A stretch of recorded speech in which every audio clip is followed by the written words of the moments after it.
But quickly over to Dinesh. Dinesh is the founder of Raptee Energy. They're building high performance electric two wheelers.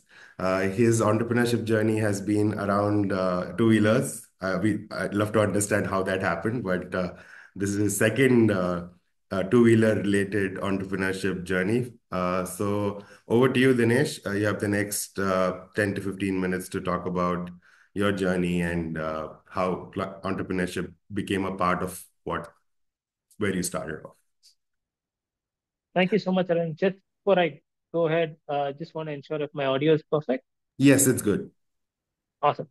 Anyway, no, thank you for that kind introduction, Arun. I was I joined a little late, but I was just listening to Ankit, and I think it was very kind of nice to understand, very similar kind of thought processes on how you look at problems and how you approach the problems that one sets out to solve. But yeah, I mean, I'd love to give everybody a quick overview of my journey here so far.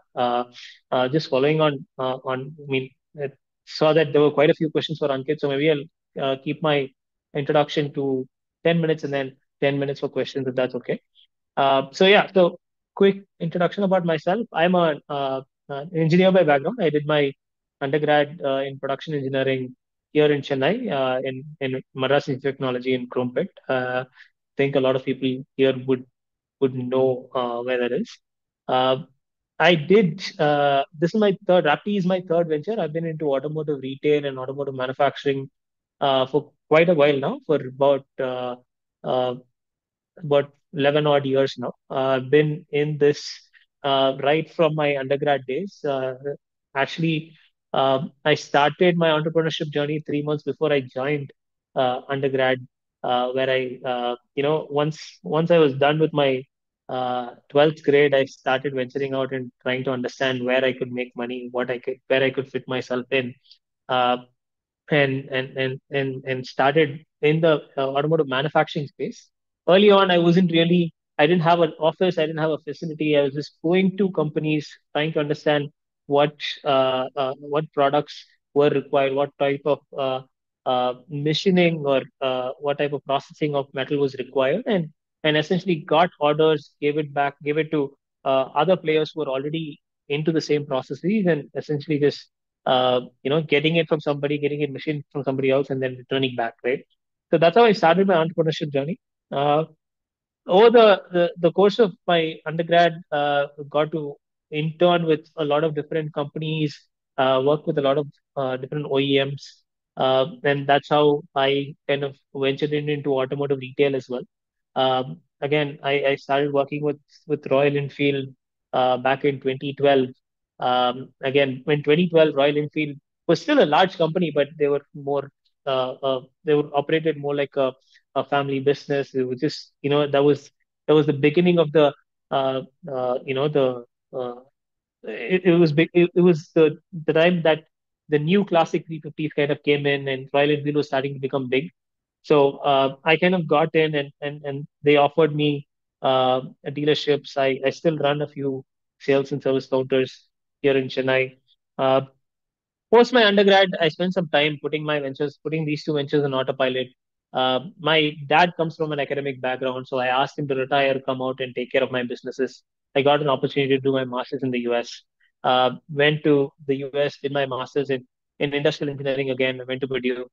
Got an opportunity to work at Tesla for a while when I was there.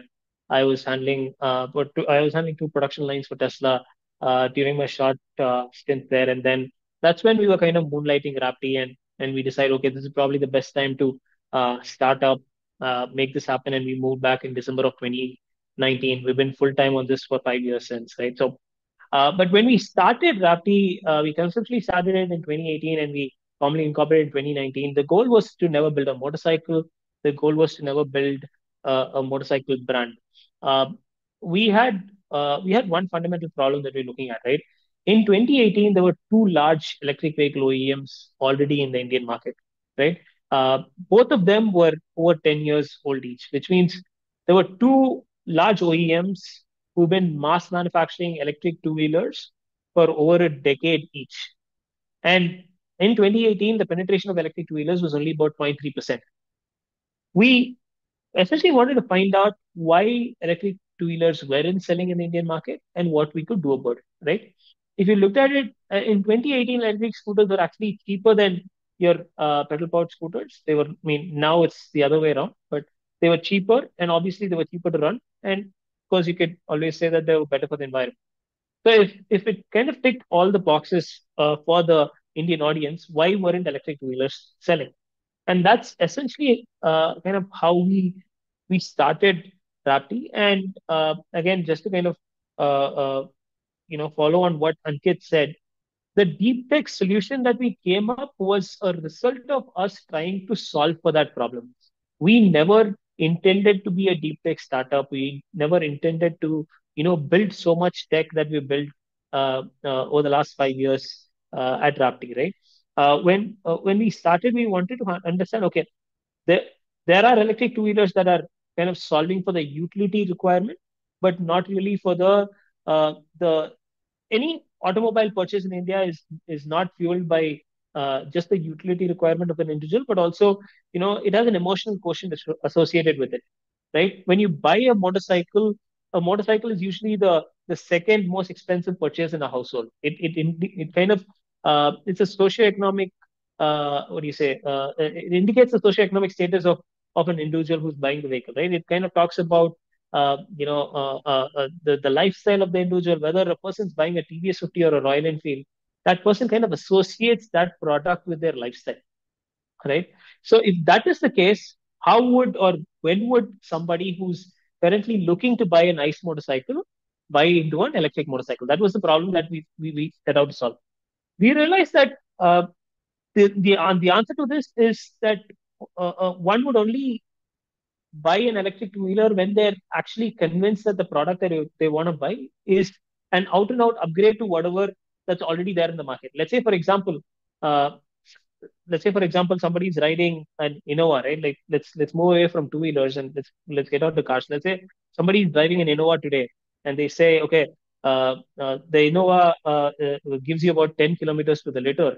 From tomorrow, I'll give you a car which is thrice as fuel efficient, which means 30 kilometers to the liter, which means your total cost of ownership drops like crazy. And hence, it's also better for the environment because you're burning much less gas. From tomorrow, drive an Alto. That person who's daily driving an Innova is not going to switch over to an Alto. The reason somebody buys an Innova is significantly different from the reason that somebody buys an Alto, or and that's true for every class of vehicle, whether it's a two-wheeler or a four-wheeler. So the only reason that somebody would buy into an electric vehicle is if that person truly believes that the new product that's out in the market is better than the Innova that he or she is already riding, and that's what we wanted to deliver.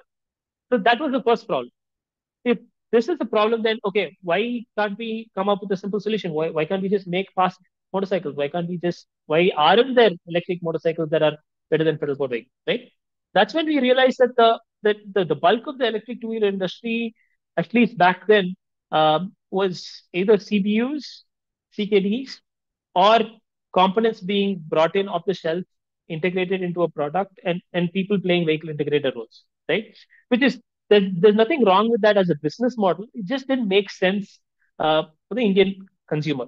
What I mean by that is, if you look at where these products were coming in from, they were coming in largely from China. And not to say that the products were of bad quality. If you look at the consumer use case in China, it's significantly different from that of ours. These vehicles, again, not sure if you guys know, but in November of 2023, lithium-ion batteries were actually banned in electric scooters in China. That kind of tells you a lot. They still run on lead-acid batteries, so that kind of tells you a lot about how these vehicles are used. They're used for hyperlocal commute. They're not registered. They're not allowed on expressways. They top out at roughly about 25-30 kilometers an hour. They are not used for more than 2 or 3 years. Come to this side of the world, even your 100cc Splendor can do upwards of 100 kilometers an hour. And motorcycles last forever, right? It's not uncommon to see my dad buy a motorcycle, pass it on to me, and then I'll pass it on to my brother. That's how we're used to motorcycles, right? So then, how do we kind of uh, build a motorcycle that really outperforms the pedal board motorcycle? And that's kind of where we understood that electric cars went through a same what do you say transition. electric cars were also on something very similar to what electric two-wheelers are in today, which is something called a low voltage architecture. That is essentially anything that runs on under 96 volts, right? Today, all electric two-wheelers kind of run on anything between 48 to 96 volts. What we're doing is essentially pushing it to higher voltage, where our motorcycles become the only electric two-wheelers that run on 240 volt DC. Since I'm guessing most of you guys are engineers, I'll just get into a little bit more technical here and kind of give you an idea, right? So essentially, an average motorcycle in India is about 18 horsepower. That's about roughly 15, 16 kilowatt. 15, 16 kilowatt in power on a 48 volt system means you're peaking roughly about 300 amps of current, right? If I'm pushing the same amount of power in a higher voltage system, which is 240 volts, pushing 5x lesser current. And all of you would probably remember H is equal to I square RT. So heat is directly proportional to the square of current. So that's the fundamental principle that our entire company is based on. So by reducing the amount of current that goes through each and every component in our vehicle, we're able to kind of push more power while keeping thermals at bay and make our vehicle a lot more reliable and longer lasting. So that's essentially what we do. So what Raptee does is we make electric motorcycles. We do make performance motorcycles, but we're not talking about like Ducatis or Harley Davidsons. We're looking at the 250cc segment where we want to be on par in terms of pricing, better in terms of performance. So what happened is we realized that making a high voltage drivetrain for two wheelers is not possible because the subcomponent ecosystem doesn't exist. So over the last 5 years, we've built every single component that needs to uh, every single component that's needed to make high voltage on a two wheeler possible. That's what we do. We launched our motorcycle about 3 weeks ago. We'll start deliveries of our motorcycles in Chennai and Bangalore. On the in January. Would love to give some of you guys a tour of the facility. We're in Chennai. Our factory is in almost center of Chennai. We're next to Gindi. But so that's that, right? So that's kind of my journey into kind of building Rapti. And just to kind of continue on to what Ankit said, so the deep tech factor came as a result of us trying to identify what is required for the customer. We didn't start by saying, okay, yeah, we're going to build a deep tech company. And honestly, if we did do that, I don't think we'd have gotten here because all four of us, all the four co-founders are production engineers, and 50% of our company now is embedded hardware and embedded software. So I don't think we had the confidence in us to build even one PCB. We built 22 PCBs that go into each motorcycle that we make, that we design and develop in house. So that's kind of that, right? So the other thing, obviously, that I wanted to talk about was kind of my journey at Tesla, those short, and how it kind of inspired, or rather, I wouldn't say my time at Tesla inspired me to start Rapti, but inspired me to kind of keep an extremely open work culture at Rapti, right? So what we do at Rapti is and again, this is something that I'll have to kind of show to kind of explain. But what we do at Rapti is every person here. Again, this is true for most startups, but we go to a larger, we go to we take that one step higher, and if there's no limitation in terms of when teams can work. There's no rooms. We've had a completely open kind of a what do you say workspace, which is inspired from Tesla in a way where when I was working there, one thing that I just couldn't understand was the fact that everybody doesn't matter if they were an employee that just joined a month ago or like have been there for like 10 years, whether they're a senior director of a division or just a technician on a production line. Everybody was so sold on the fact that they were not just working for a company, but they were working for a higher purpose, right? I remember one of my super bosses when he left the company, he sent out an email saying, "Keep fighting the good fight." Right? Even when he was kind of leaving the company, he was so convinced that this company was doing something uh, for the greater good, right? Which I just couldn't understand. How would you kind of bring that kind of a thought process? Hey, I know I said 10 minutes. I think I might be going over time, but Yeah, I please think I stop. think we do. I think we do. I think the if we can have like we have till 7:25 for All your right. call. So I think if we can do this, then we'll have about 8 minutes for the All right. question. I'll just close this off, right? So that's something that kind of what do you say? Taught me a lot about the importance of the team being completely sold on what you're trying to do, right? And that's not very easy as well. First case in point is that for that the company really has to be solving for something really big or something that's not been solved before, right?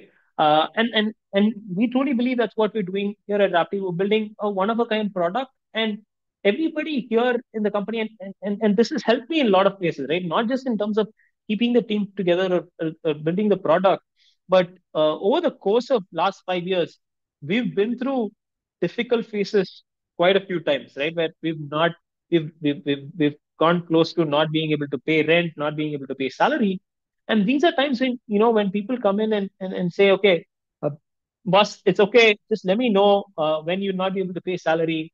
We'll ensure we keep our credit cards aside and, you know, keep our expenses in control so we can still manage, right? And for you to kind of bring that kind of, I mean, I consider myself very lucky to have people like that, but I really found out that that culture is kind of what builds the product more than your thought process of the product or even the tech that you're developing. So yeah, with that, I'll kind of switch over to questions.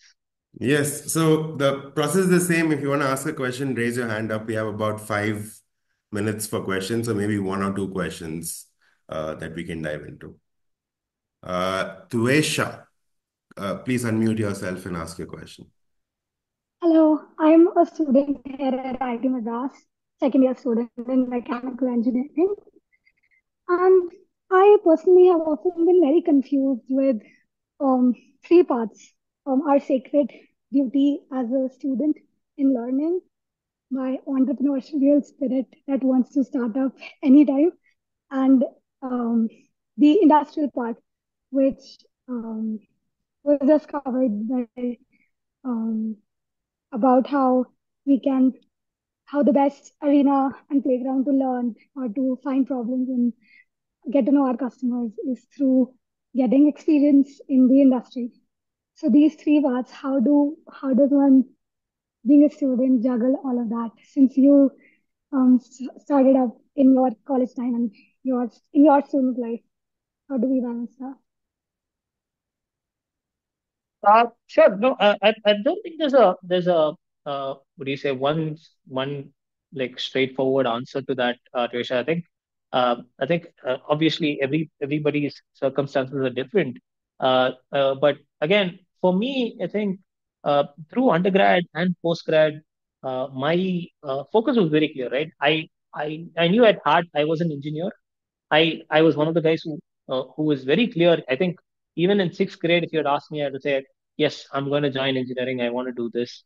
I wouldn't have said automobile specifically, but I was very clear in terms of I was one of the guys who wanted to join engineering because I wanted to join engineering, not because my parents wanted, right? So despite that, uh, this and I'm sure a lot of people can relate to what I'm saying, right? So despite that. I also kind of understood that there's only so much that you can learn in campus, right? I firmly believe engineering, and I'll tell you this, right? Uh, Again, this is probably Rapti's culture secret sauce, but uh, at Rapti, the marketing guy is an engineer, the branding guy is an engineer. HR, I think, to an extent, was an engineer. So we literally fill the entire company with engineers because I and my co-founders also believe that engineering is more of a discipline than a skill set, right? And with that, though, you're given for me, like for example, I spoke about SEC Rise for RT. These are all basics that we're taught, but that's not where you necessarily have to stop, right? This is a discipline that's been given to you, and you have a lot more that you can explore. I spent more time during my undergrad going and sitting at customer places, that during my postgrad going and attending entrepreneurship events than I actually spent in class. Right? I wasn't a top scorer, but I didn't flunk in any classes either. Right? So I ensured that I got decent grades, but my focus was very clear. I wanted to understand what I could do, right? And it in undergrad, I was a little bit narrow-minded, where I said, okay, I have to start something, I have to do something, which in retrospect, I probably shouldn't have done. That's why in postgrad, that's not what I did. I just kept my mind. I mean, I had a open mind, went to a lot of events without even thinking about what I want to start up in, right? Like the minute you kind of start getting exposure, your perspective on things change a lot. So if you're still in undergrad and if you don't know what to do, I think the first thing that I'd recommend is just keep an open mind, go attend events. Like, for example, being in this session here is an amazing first step, right? Talk to people, get a lot of feedback, and then make up your mind on what is that you want to do. Because that might, like, again, Ankit said, right? It might not be the same thing for everybody. Hope I answered your question. Yeah. So we have probably time for a one very short question. So Ankit, I'm gonna probably ask Divyanshu to go if that's okay. Since he had his hand up, and you can talk to Dinesh for sure later, right? So Divyanshu, hopefully it's a short question, and then 7:25 is when you want to wrap up this particular part of it. Divyanshu, So, yeah. hi Dinesh, good evening. This is Divyanshu from the Sustainability Committee at IIT Madras. I had a question regarding team building. You started a company, you went ahead with growing it to such a scale. So, I've seen this problem at least over here that when I'm working with people, it is very difficult to form that initial strong team of the core team. So, what is your take on that, and how do you take it ahead when it comes to building a team? I think, see, we've been lucky, again, touchwood, to have kind of gotten the second level in place, right? And I think getting the second level of leadership is the most difficult step.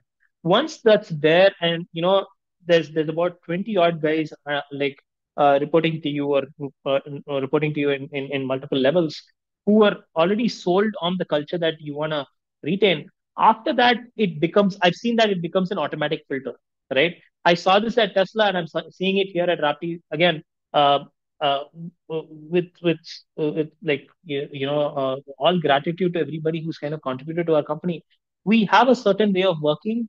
We work extended hours if needed. We take 5 days off if required as well, right? There have been times when guys have worked like literally 4 days straight, never went home, and those are things that you just can't, like. There's no playbook for you to define.